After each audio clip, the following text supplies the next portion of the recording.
नमस्कार दोस्तों।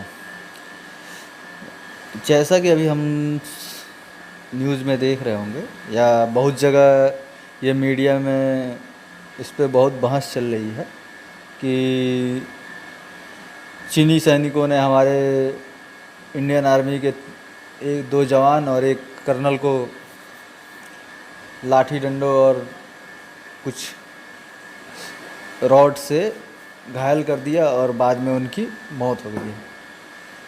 तो भाई एक बात तो ये हमें और हमारे सरकार को क्लियर कर लेनी चाहिए कि जो हमारी अभी तक की फॉरेन पॉलिसी रही है कि अगर हम इस पे अडिग रहे तो इसमें हमारा ही नुकसान है।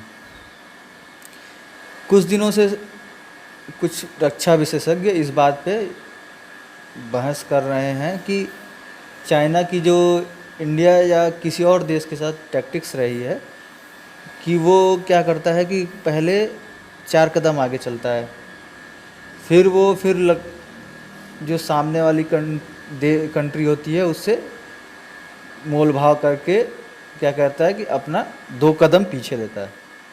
तो फिर और उसमें इसके इस जाल में बहुत सारी ऐसी कंट्री हैं जो फंस जाती हैं। उनको लगता है कि चलो ठीक है, चाइना ने पहले ही अपना पैर पीछे कर लिया। लेकिन भाई यहाँ बात ये समझने वाली है कि चाइना अगर देखा जाए तो अगर वो 2 कदम पीछे भी जा रहा है तो पहले ये बात सोचनी चाहिए कि वो 4 कदम आगे भी चला था। तो एक्चुअली में वो नेट गेन की स्थिति में है जहाँ भी जिस कंट्री के साथ उसके ऐसे लैंड डिस्प्यूट हैं। तो हमारे सरकार को इस बात पे गौर करना चाहिए और हमें जो हमारी जो फॉरेन पॉलिसी है उसमें सख्त बदलाव की ज़रूरत है।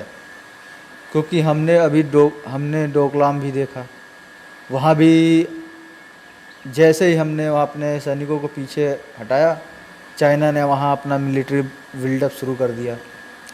यही हाल हमारा सैनिकों का लद्दाख में भी। हम हर जगह कंप्रोमाइज़ करने के लिए तैयार हो जाते हैं, लेकिन जो चाइनीज़ आर्मी है वो कंप्रोमाइज़ करने का नाम ही नहीं लेती। वो सीधे सीधे सारा ब्लेम सामने वाली कंट्री पर डाल देते हैं।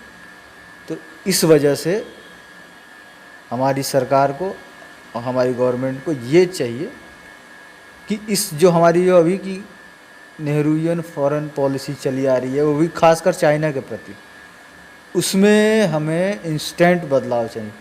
हमें डिफेंसिव होके नहीं, अब ऑफेंसिव होके इस बात पे गौर आगे बढ़ना होगा।